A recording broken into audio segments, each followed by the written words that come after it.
Hello everyone, this is part 5 of What If Naruto Fought for Sakura's Love, and I hope you guys enjoy this video and to like, to subscribe, to share, and check out the playlist, to see more comment down below. Now let's start the intro. They call me a god. They call me a god. They call me a god. Join my membership, the perks are great. It's in the description. Be sure to like and subscribe, it gives me more motivation. Enjoy. The small girl looked up at him, her storm gray eyes glistening with laughter. He watched as the light slowly drained from them, being replaced by a dull sorrow. You're leaving, aren't you? He wanted to correct her, to wipe the soon-to-fall tears from her cheeks, reassuring him of his presence, but his body was already moving away, her small sad eyes watching him go. You promised. A single tear fell from the cloud of her eyes, slipping down her cheek and falling from her chin, hitting the dried dirt with the hundreds of other. The two storms mourning his departure, both chilling him as thoroughly as one could be. Naruto woke up, barely opening his eyes. The same dream that had been bouncing around his thoughts for the past 2 weeks. The only thought that had disturbed him so much that he could barely keep his face straight after the sleepless night. He felt dizzy. The mere remembrance of the small girl's eyes made him feel far more useless and hopeless than any snide comment ever had. It hurt him to realize just how much he had hurt that small girl. He would never hurt someone like that ever again. He closed his eyes again, shifting slightly on the couch, readying his body for more sleep, when he heard a stuttered sigh as someone tried to stop themselves from breathing. He opened his eyes and looked out of the corner of his eye, despite not being able to see anything over the back of the couch. He nearly fell off the couch when he saw red, yellow, white, green and blue streamers waving at him as the small rotation of the ceiling fan brushed wind past them. He sat up to his elbows, bringing his head over the back of the couch, his mouth falling open as the rookie 12, minus Sasuke and himself, had stopped mid-action as they saw he'd woken up. Choji, Lee and Neji were holding several boxes of what appeared to be balloons and games, each one halted in mid-step. Sakura, Ino, Kiba and Shino were hanging up a banner in his minuscule kitchen, the words, "Happy 18th birthday, Naruto," scrawled across it in assorted handwriting styles, colors and designs. He briefly noted they might drop the banner as their mouths hung open in the "we've been caught" fashion. Shikamaru, Hinata and Tenten were looming over the counter, their eyes on Naruto but formerly on the cake and ice cream they had been preparing for the fridge and freezer. Akamaru was sitting at the door, patiently, obviously ordered to as not to ruin Naruto's already worn apartment. The silence stretched on, floorboards creaking underneath the party maker's feet. Naruto was just looking at him, his mind slightly fuzzed from sleep and confusion. His mouth was slightly open as he tried to form a coherent thought. He read the banner again. It's the 10th of October. The QB chuckled. Forgot your birthday again, Kit. TSK. TSK. They've been at it for almost an hour and you just woke up. TSK. TSK. Naruto chose to ignore the voice echoing around his head in the sickly sweet teasing manner that he had always hated. Hi. I can't believe you forgot your birthday, Naruto. Kiba snickered, handing Naruto a lavender-wrapped present. We knew you were an idiot, but we didn't think you would actually forget your own birthday. Kiba was silenced by a swift hit up the side of the head from Ino. She smiled and handed Naruto a present wrapped in red. Ignore him. He saw because we woke him up. This is from Shikamaru, Choji and I. That one is from Shino, Hinata, Kiba and Akamaru. Naruto smiled, taking the presents and setting them in his lap. Thanks. Lee, Neji and Tenten walked up, Lee nearly bounding into Naruto. Here is our most youthful present to you to make your most youthful 18th birthday. Happy youthful birthday, my friend. Naruto smiled and nodded. Everyone else shook their heads. Too many people asked how they could deal with Lee's overbearing nature about youth. Lots and lots of practice had been Tenten's answer. Thanks guys. Sakura smiled as she watched them hand the gifts to Naruto. Each present was handed to him like he was going to break.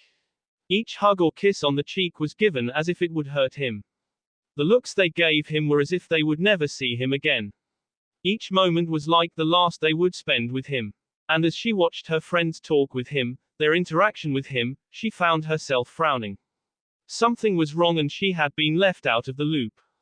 She spent the entire evening, through singing, through cake and ice cream, through games and dares, taking a page from Naruto's book. She wore a mask, just as he was that night. Over the years she had learned to see through the mask. And as the night grew darker and the hours grew later, the more their friends left until it was just her and Naruto. He closed the door and looked back at Sakura, who had situated herself on the couch. She had been oddly silent the whole night, her hands no fiddling aimlessly with a seam on the couch. Sakura. Come. Naruto, she patted the couch right next to her as she stared off into space. Come on. Right here next to me. He walked over to the couch and sat down. Sakura didn't react at first, her gaze still far off. Naruto gulped slightly, afraid of the actions that he was sure she had been relieved of. Sakura, what's wrong? She said softly. What's wrong with me is you all know something and I'm being left out of the loop. She stood up and glared around the room. She took a deep breath and wrung her hands over and over. I just want to know what the big secret is. What is wrong? There's This isn't nothing, Naruto. This is something big. Naruto looked away, then back at her. Well, what about you? You've had this secret bouncing around. Everyone has hinted at it. I'm out of the loop on that one. So what's up with you, Sakura? I can't give you anything without you giving me something in return. Giving you something in return. I love you, Naruto. She felt a solitary tear streak down her cheek. That's the big secret. I love you. I was an idiot thinking that I still loved Sasuke. It was a stupid childhood fantasy. And I realized that without you I'm only half here. I'm not really there. Without you I just fade into the background. Sakura fell onto the couch, cradling her head in her hands. Her voice settled into a whisper. I'd become a ghost. Naruto sat on the couch gaping at Sakura before standing up.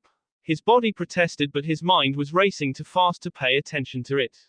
No, you love Sasuke. You've always loved him. You can't. Sakura looked up at him. Naruto, I love Sasuke. He cut her off, shaking his head, a headache prickling behind his eyes. You love Sasuke. That was the whole point of getting him back. So you could love him and be happy. Not so you could love me. You can't. You can't, Sakura. You can't love me. Sakura shook her head, watching the man who had carried everyone on his shoulders, carried the world around without so much as a single complaint, break down under the smallest thing. Why not? Why can't I love? Answer me, Naruto. Why can't I love you? Is it because you don't love me? Is it? Answer me. No. Kami-sama, no, Sakura.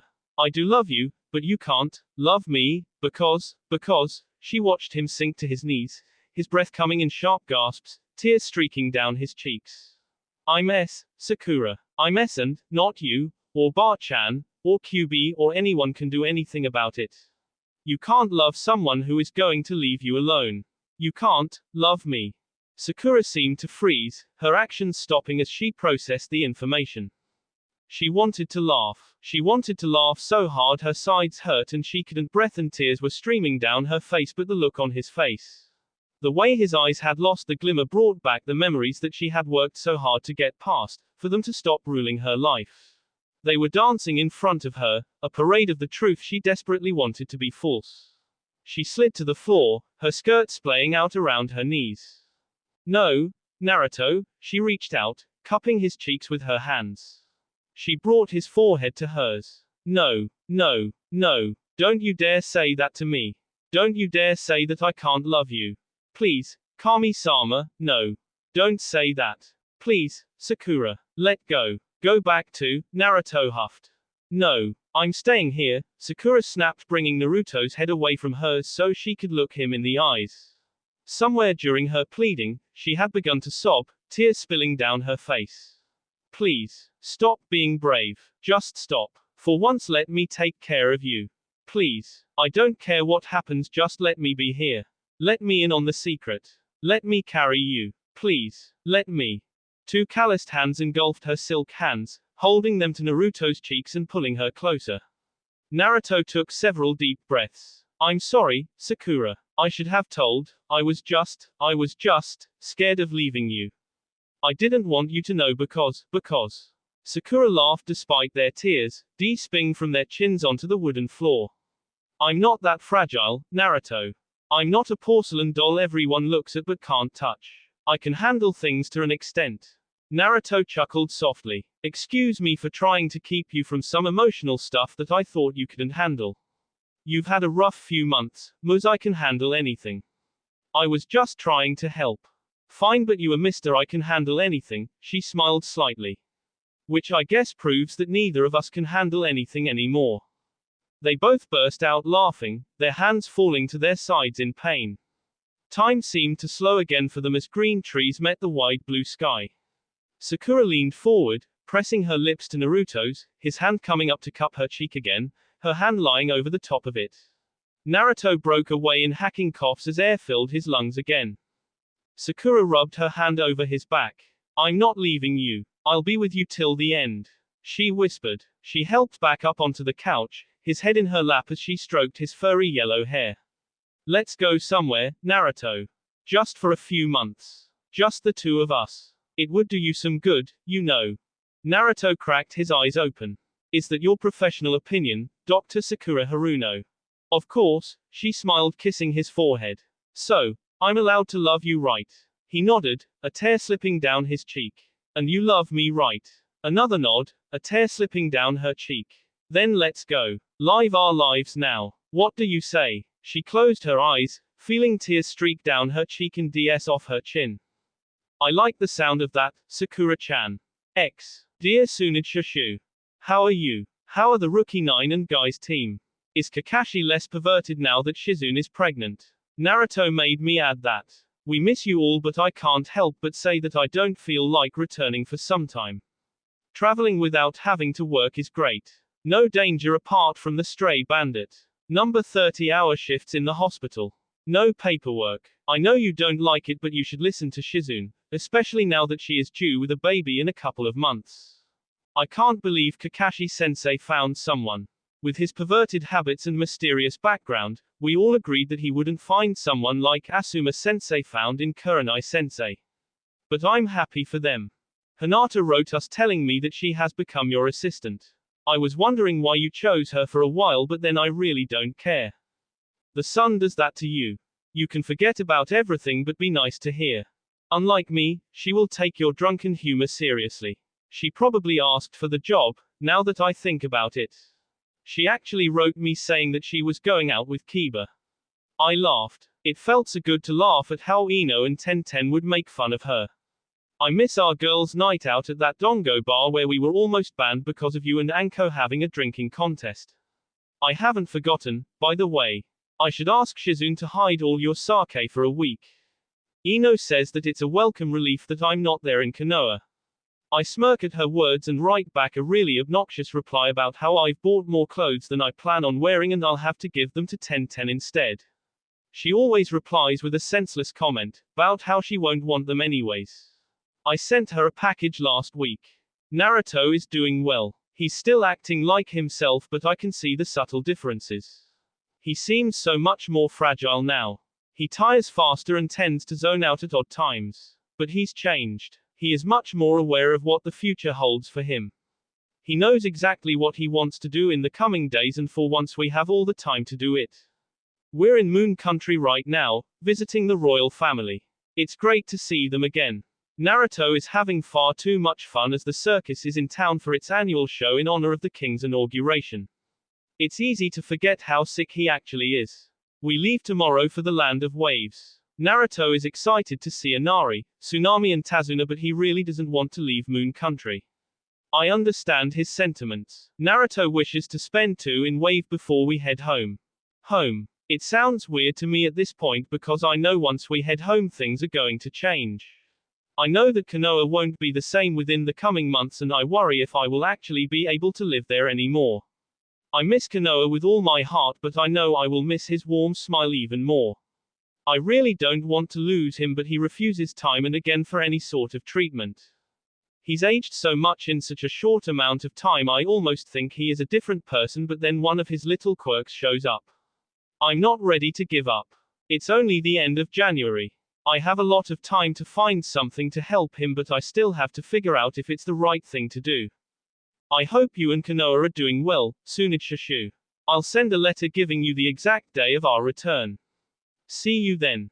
Sakura Haruno. Middle of February. 3 weeks had flown by between traveling and their hero welcome at Wave. Naruto and Sakura had agreed on staying another week in Wave and both were exceptionally happy to stay with Tsunami, Inari and Tazuna. Sakura had sent the letter to Tsunade telling her of their return trip beginning the next morning and had been counting the days until they should leave Wave. Naruto was asleep on the couch, his third nap of the day. Sakura let him be as they had only gone to bed early that morning. The doorbell to the small apartment they had been staying at rung yet again. Sakura jumped up before the villager could ring it again in their haste to serve their heroes and awake the sleeping blonde. She opened the door to Tsunami and Inari holding platters of food. We brought you some food for dinner and tomorrow, Tsunami whispered. Sakura smiled and beckoned them to follow her to the kitchen, pointing out the snoring Naruto on the couch. He sure sleeps a lot, Inari murmured as they walked into the buttermilk kitchen. Yeah, he does, Sakura muttered, eyeing the blonde hair on the couch as the door closed. Konoha, same day. Sasuke opened the door to his apartment, making sure he locked it and put up several genjutsus before he turned the lights on. He jumped as he saw a blonde man lounging on his couch. How are you here? He hissed. You aren't supposed to be back till tomorrow. The man grinned and stretched, his blue eyes locking onto Sasuke's onyx ones. The real me you mean, Kabuto. I'm only a clone. A mocking grin appeared, stretching the whisker marks adorning the man's cheeks. Sasuke's eyes narrowed. Naruto stood up and smirked at him. Come on. You really think I didn't realize it? I've fought Sasuke enough to know how he fights. The genjutsu was pretty good though. Almost didn't see it, but the thing that gave you away, Naruto grinned. Sasuke isn't a coward like you, Kabuto. He wouldn't use poison to kill me. Sasuke grinned. I never thought you were that smart, Naruto-kun. Naruto shrugged. I have my moments. So, what do you want, Naruto-kun? To know our plan. The antidote that will save you. What is it that you've come for? Sasuke smirked, spreading his arms wide. Well, I already know your plan. I already know what the antidote is, so, Naruto smiled triumphantly and held up his hand. This, actually. Sasuke's eyes widened as he saw the radio transmitter in Naruto's calloused hand. It took me all afternoon to find it. Why would you want that? Naruto smirked at Sasuke's apparent bemusement at the significance of the radio. Well, the Sound Village uses these radios and Sasuke is in the Sound Village, Naruto grinned. And Sasuke, being the smart person he is, stole one before he was imprisoned. And he is a Leaf Shinobi, so he should have known how to get a hold of someone from the Leaf Village. You see where I'm going? Konoha knew all along. Well, I did. We kept our whole plan a secret from the village. Naruto sat down and twirled the radio around his finger. At first I was pissed at him and told him to get his ass back here, but after he started telling me some pretty important things about the Sound Village and their plot to destroy Konoha, I actually believed him. I didn't get all the plan though, as he was imprisoned by you and Orochimaru, so he couldn't interfere. Naruto smirked. It's just like him to fail at the worst time. Luckily, we thought ahead and he should be out of Orochimaru's hideout by tomorrow morning. I'm expecting a call. That's why you need the radio, Sasuke murmured. Yup. Naruto grinned and stood up. Well, I'll be going now. Don't go anywhere too fast, Kabuto. The Anbu are still watching. You really think you'll pull one over on Orochimaru-sama? Sasuke cried. He's a Sannin. The best of the Sannin. You really think someone so talented will be fooled by such a simple trick? Naruto grinned at him. Believe it. Naruto woke up in his tenant's room as his clone disappeared after hiding the stolen radio. He grinned and lay back. You are as sigh as ever. Thanks, Fox. He closed his eyes and yawned. Now alls we have to do is wait until Sasuke calls tomorrow evening. Don't forget you still have to tell your mate, Kit. Kyuubi stretched, lying down for an afternoon nap. Naruto opened one eye and looked at the Kyuubi. He lay back down and was half asleep before he spoke. I'll tell her after we talk to Sasuke. Naruto, Sakura gently shook his shoulder. Wake up already, Naruto. We need to get going or the merchant is going to leave without us. Naruto cracked an eye open and smirked before groaning and rolling away from Sakura's touch. Sakura groaned. Naruto, she whined. Tsunade Shushu will have my head if we aren't back by tonight. She'll think I seduced you or something. Naruto rolled over and looked at Sakura skeptically. Is that a bad thing, Sakura-chan? He asked playfully. Sakura flushed and spluttered at him. Well, no. Naruto sat up and pulled her closer, catching her lips gently. I didn't think so, he whispered before rolling off the bed and sprinting to the bathroom. I call the shower first. He stopped at the door and looked back at Sakura. Unless you want to take one with me, Sakura. Sakura vaulted over the bed. Naruto. Naruto grinned as he caught a laughing Sakura. I'll take that as a yes. That will be all for this video. Be sure to like, subscribe, share, and comment down below for more videos. Goodbye.